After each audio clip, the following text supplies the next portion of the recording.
If you call yourself a pragmatist philosopher, Yeah. what do you mean?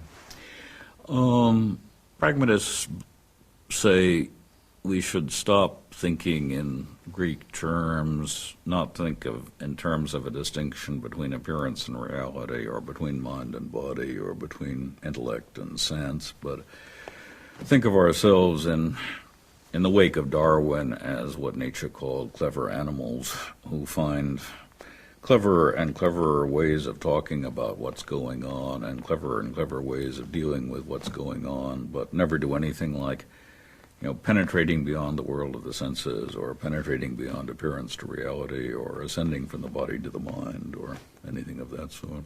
I think it was unfortunate that pragmatism became thought of as a theory or definition of truth. I think it would have been better if the pragmatists had said, we can tell you about justification, but we can't tell you about truth. There's nothing to be said about it. That is, we know how we justify beliefs. We know that the adjective true is the word we apply to the beliefs that we've justified. We know that a belief can be true without being justified. That's about all we know about truth. And, justification is relative to an audience and to a range of truth candidates. Truth isn't relative to anything. Just because it isn't relative to anything, there's nothing to be said about it. And truth with a capital T is sort of like God. There's not much you can say about God. That's why theologians talk about ineffability. Contemporary pragmatists tend to say the word true is indefinable, but none the worse for that. We know how to use it. We don't have to define it. If you define it in the Nietzschean term, there are no facts, there are only interpretations. Yeah, that gives the general pragmatist idea that no description, or if you like, no interpretation, is closer to reality than any other. Some of them are more useful for some purposes than others, but that's about all you can say. And Nietzschean perspectivism, which says, you can't rise above interpretations and get to facts, or dig down below interpretations and get to facts, is substantially the same thing as I meant before when I said that pragmatists try to get rid of the reality-appearance distinction. The Greek idea is that at a certain point in the process of inquiry, you come to rest because you've reached the goal.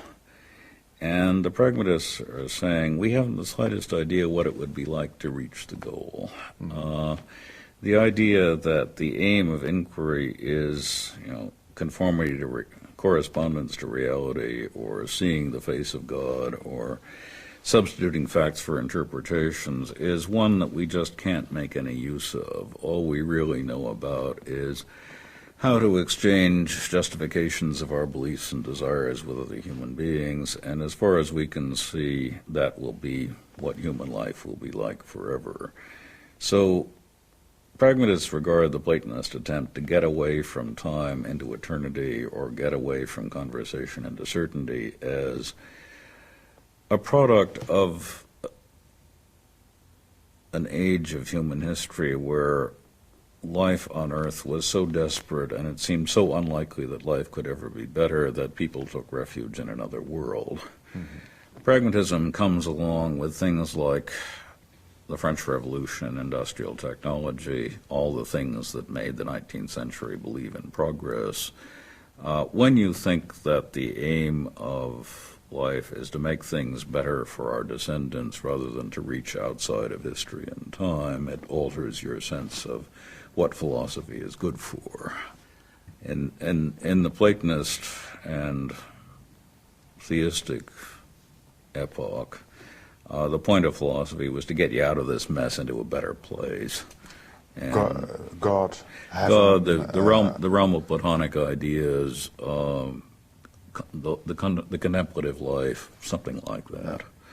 And the reaction against this Greek Christian pursuit of blessedness through union with a natural order is to say there isn't any natural order, but there is the possibility of a better life for our great-great-great-grandchildren. That's enough to give you, all the meaning or inspiration or whatever that you could use.